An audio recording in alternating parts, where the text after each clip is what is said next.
дар истироҳатгоҳи шоҳини шаҳри Гулистони вилояти Суғд маросими ифтитоҳи барномаи фарҳангии форуми 11-уми байналмилалии фарҳангию маърифатии кӯдакони иттиҳод баргузор гардид. Макони баргузории чорабинии фарҳангӣ ки тараннумгари сулҳу дӯстӣ ва ҳамдигарфаҳмиву ҳамбастагии кӯдакони иттиҳод буд, бо парчам ва дигар навиштаҷоти муттаҳидкунанда оро дода шуда буд. дар чорабинии мазкур наврасону ҷавонон аз кишварҳои иттиҳоди давлатҳои мустақил аз ҷумла Тоҷикистон, Қазоқистон, Қирғизистон, Арманистон, Беларусия, Федератсияи Русия, Узбекистон ва Гурҷистон ширкат варзида ба ҳунару маҳорати ҷавонону наврасон ва ҳунармандони тоҷик баҳои баланд доданд. Нам все очень нравится. Мы подружились со всеми делегациями других стран. И у нас отличное настроение. И у нас много энергии, чтобы продолжать дальше. Условия просто шикарные. Что не попросим, все выполнят для нас. Так что мы чувствуем себя настоящими гостями. ҳунармандон дар таҳия ва пешниҳоди барномаи зебои фарҳангӣ маҳорати баланди касбӣ нишон дода, бо ба бар намудани либос ва пешниҳоди оҳангу сурудҳои кишварҳои иттиҳоди давлатҳои мустақил ҳунару фарҳанги онҳоро ба таври шоиста муаррифӣ карданд.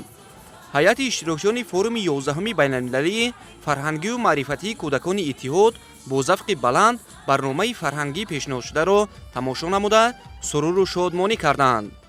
мо имрӯз дар форуми кӯдакони иттиҳод қарор дорем ва мо дар ин ҷо хело дӯстони нав пайдо кардем ва мо хело хурсанд ҳастем ки инҳо кӯдакони иттиҳодро имрӯз дар кишвари худамон мебинем ва мо мехоҳем ки низ давлати худамонро дар байни кишварҳо низ нишон диҳем ки мо чӣ қадар фарҳанги баланд дорем. маврид ба зикр аст ки форуми 11-уми байналмилалии фарҳангию маърифатии кӯдакони иттиҳод бо ташаббус ва дастгирии раиси маҷлиси миллии маҷлиси олии ҷумҳурии Тоҷикистон, раиси шаҳри Душанбе муҳтарам Рустам Эмомалӣ бори нахуст дар Тоҷикистон баргузор гардид ва кӯдакони 9 кишвари минтақаро ба ҳам овард. шоми дӯстии кӯдакони иттиҳод бори дигар собит намуд ки дӯстиву ҳамдигарфаҳмӣ василаи муҳимест дар роҳи расидан ба нақшаву ҳадафҳои муштараки созанда.